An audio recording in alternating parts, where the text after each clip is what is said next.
기시다 후미오 일본 총리가 오는 7일과 8일 한국을 방문하는 방향으로 조율하고 있다고 직접 밝혔습니다. 기시다 총리의 방한이 이루어지면 한일 정상이 합의했던 셔틀 외교 재개의 첫 발을 내딛게 됩니다. 도쿄 현지 연결합니다. 김세호 특파원. 네, 도쿄입니다. 네, 기시다 총리가 어제까지만 해도 정해진 게 없다면서 조심스러운 반응이었는데요. 오늘은 한국 방문 계획을 직접 밝혔다고요. 네, 아프리카 가나를 방문한 기시다 총리가 현지 동행 기자단에게 밝힌 내용인데요. 오는 7, 8일 한국을 방문해 윤석열 대통령과 회담하는 방향으로 조율하고 있다는 겁니다. 그러면서 이번에 히로시마 G7 정상회의 전 조기에 한국 방문이 실현되면 셔틀 외교에도 탄력이 붙을 것이라고 설명했습니다. 이어 이번 방안으로 정상 간 더 깊은 신뢰 관계를 배경으로 한일 관계의 속도를 더하고 격변하는 국제 정세에 대해 허심탄회하게 의견을 나눌 좋은 기회가 될 것이라고 기대감을 표시했습니다. 윤석열 대통령과 기시다 총리는 지난 3월 한일 정상회담에서 정상 간 상대국을 오가는 셔틀 외교 재개에 합의했습니다. 이후 기시다 총리는 지난 19일 지방 언론사 간부들과 만난 자리에서 이번에는 자신이 직접 한국을 가야 한다고 말하는 등 한국 방문에 강한 의욕을 보여왔습니다. 기시다 총리의 방한이 이루어지면 일본 총리로서는 지난 2018년 2월 아베 신조 당시 총리가 평창 동계올림픽을 계기로 한국을 찾은 이후 5년 5개월, 그리고 양국 정상 간 셔틀 외교 차원으로는 지난 2011년 10월 노다 요시히코 당시 총리 이후 12년 만입니다.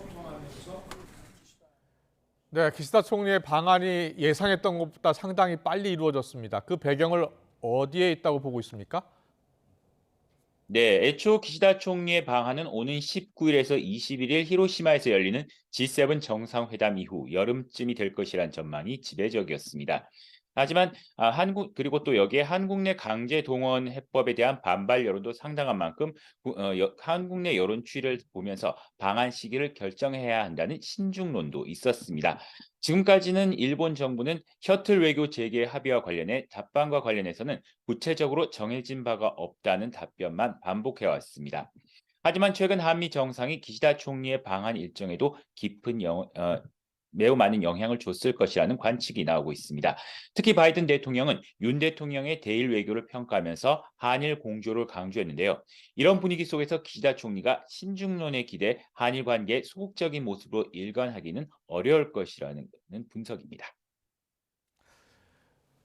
네, 그리고 이번 정상회담에서는 어떤 논의가 이어질 것으로 예상됩니까?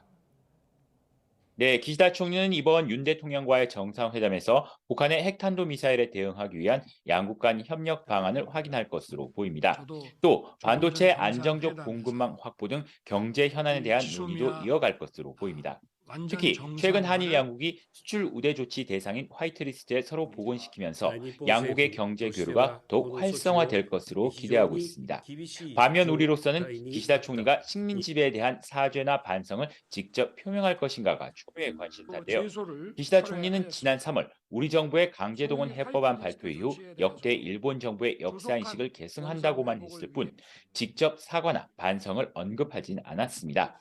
하지만 일본 국내 보수 우익 세력들의 견제와 압박이 이어지고 있고 기시다 총리 역시 이들의 영향력을 무시할 수 없는 만큼 이번 방안에서 전향적인 자세를 기대하기는 어려울 거라는 관측이 우세합니다. 만약에 부산 지금까지 관계 도쿄에서 형사처가 전해드렸습니다.